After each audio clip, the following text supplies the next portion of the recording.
साधारण निर्वाचन को दृष्टि रखी पुलिस पक्षर आरंभ हो जाए फ्लैग मार्च। लोकसभा और विधानसभा निर्वाचन में आईन श्रृंखला परिस्थिति को बजाय रखापी पुलिस फ्लैग मार्च।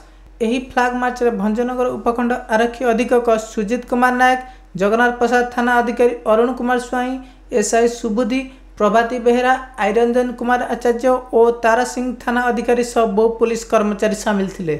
यही साधारण निर्वाचन अपराधी कार्यकलाप सह अप्रीतिकर परिस्थिति सृष्टि कले दृढ़ कार्यानुष्ठान नहीं सूचना देते आरक्षी अधीक्षक सुजित कुमार नायक। मो ना सुजित कुमार नायक, एसडीपीओ भंजनगर। देखो आसंता जो आमर जनरल इलेक्शन 2024 जी दिन पाखे पाखे आम गंजाम जिले में एसपी सार निर्देश क्रमे केमती शांति श्रृंखला सहित साधारण निर्वाचन परिसमाप्ति हम से प्रत्येक थाना इलाके आम फ्लैग मार्च चलती। आज आम जगन्नाथ प्रसाद थाना एरिया रे फ्लैग मार्च चलती फोर्स सहित जगन्नाथ प्रसाद स्टाफ, तारा सिंह स्टाफ समस्ते मिसिकी चली जाए आ कि भाव लोक मैंने सचेतनता होम शांति श्रृंखला सहित भोट दे पारे ताही आम मूल लक्ष्य।